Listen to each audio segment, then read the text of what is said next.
प्यारे बच्चों, अब तक ये आपका क्षितिज है कक्षा 10 का तुलसीदास जो पाठ है पार्ट 2, उसका 2 पार्ट में अपन पढ़ चुके हैं। अब ये लास्ट पार्ट है। इसमें जो लास्ट के 2 पैराज हैं उनका अपन को अर्थ जो है अपन समझेंगे। तो ये कह रहे हैं, लक्ष्मण और परशुराम का संवाद चल रहा है, जिसमें परशुराम जी को बड़ा गुस्सा आया हुआ है कि भाई किसने ये धनुष तोड़ा है, और लक्ष्मण उनको जवाब दे रहे हैं। ठीक है ना। तो तुम तो कालू हाँक जनु लावा, बार बार मोहि लागी बोलावा। ये कह रहे हैं, लक्ष्मण जी कह रहे हैं परशुराम जी से कि आप तो मानो काल को हाँक लगाकर बार बार उसे मेरे लिए बुला रहे हैं। माने आपकी ये स्थिति है कि आप सिर्फ बोल बोल करके ही मुझे मारने की बातें कर रहे हैं, वास्तव में तो आपसे कुछ हो नहीं रहा है ना। और इस पर लक्ष्मण जी के कठोर वचन उनको बड़े बुरे लगे और उन्होंने कहा, सुनत लखन के वचन कठोरा, परसु सुधारी धरेऊ कर घोरा। तब फिर उन्होंने अपना जो परशु है, अपना जो फरसा है वो उठा लिया है, और अब जनि देव दोषु मोहि लाऊ। अब लोगों, ये कह रहे हैं कि अब लोगों मुझे कोई दोष मत देना, कटुवादी बालकु बद जोगु। ये कटु बोलने वाला, कड़वा बोलने वाला बालक मरने के ही योग्य है। यानी अब ये मरना ही चाहता है। ये बार बार, मैं इसको क्षमा कर रहा हूँ और ये बार बार बोलता ही जा रहा है, बालक बिलो की बहुत मैं बाचा। मैंने इसको बच्चा समझ करके छोड़ रहा हूँ था अब तक। अब येहू मर निहार भासाचा, लेकिन ये तो मरना ही चाहता है, इसकी तो इच्छा मरने की ही है। कौशिक कहा क्षमी अपराधु। तब फिर विश्वामित्र जी ने देखा कि गुस्सा आ रहा है इनको, परशुराम जी को, तो विश्वामित्र जी बोले कि क्षमई अपराधु, अरे इसका अपराध क्षमा कर दो। बाल दोष गुण गनहि न साधु। अपन बड़े लोग हैं, अपन साधु लोग हैं, और साधु लोग बच्चों की गलतियों को माफ़ कर देते हैं। खर कुठार में अकरुण को ही आगे अपराधु गुरुद्रोही। तो उन्होंने कहा कि ये मैं कोई किसी के प्रति क्रोध नहीं कर रहा हूँ, मैं तो और मैं अकरुण ही हूँ, क्योंकि मेरे स्वभाव में है ये। और मेरे पास एक तो ये कुठार है, फिर मैं अकरुण हूँ, और क्रोध तो मेरा स्वभाव ही है। और ये बालक जो है आगे अपराधी गुरुद्रोही, और उस पर अगर ये जो मैं इसको नहीं मारूं, मान लो धनुष तोड़ने वाले को मैं नहीं मारूं, तो मैं गुरुद्रोही हो जाऊं। इसलिए मैं गुरुद्रोही भी नहीं हो सकता। उत्तर देश छोड़ो बिनु मारे, केवल कौशिक सील तुम्हारे। और अब तक ये इतने उत्तर दे चुका है मेरे को, इतनी बातें बोल चुका है, उसके बाद भी मैंने इसको नहीं मारा, सिर्फ तुम्हारी वजह से, कि चलो ये तुम्हारे शिष्य हैं इसलिए छोड़ता जा रहा था। न तो यही काटी कुठार कठोरे, गुरहि उरिन हतेहु श्रम थोरे। नहीं तो इसको मैं कब का ही मार करके अपनी कुठार से इसके टुकड़े टुकड़े कर देता, और अपने गुरु के ऋण से उऋण हो जाता। अपने गुरु जो शिव जी हैं उनका मेरे पर ऋण है, उन्होंने मेरे को पढ़ाया है, तो जो अपने को पढ़ाता है उसका अपने पर ऋण हो जाता है। उस ऋण को हम उनकी सेवा करके चुका सकते हैं। तो आज उनके धनुष को तोड़ने वाले को मार करके मैं उनकी सेवा कर सकता हूँ अपने गुरु की।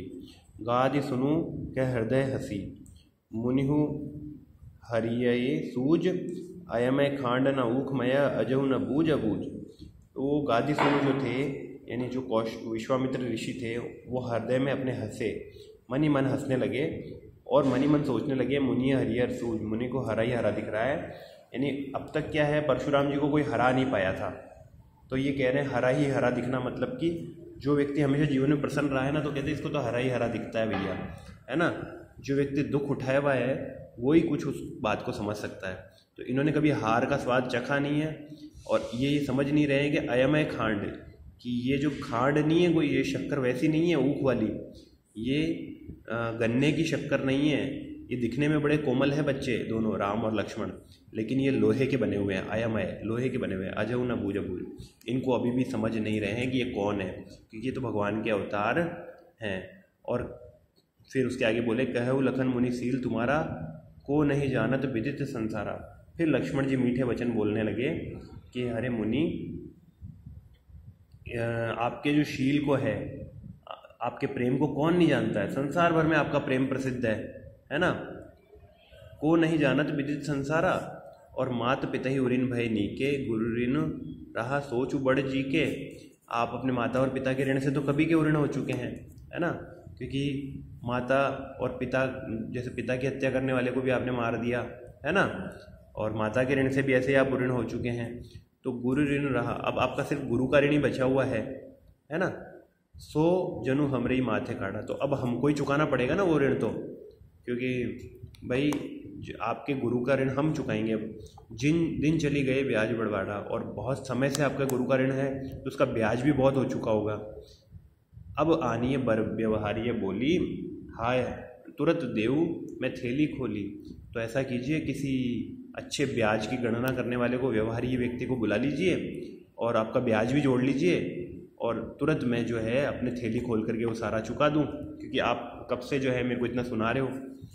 तो सुनी कटु वचन कुठार सुधारा। तो जब उन्होंने जो है परशुराम जी ने कठोर वचन सुने तो उन्होंने अपने कुठार को सुधार लिया। हाय हाय सब अपने, मतलब परशु को उठा लिया अपने फरसे को, और हाय हाय सब सभा पुकारा।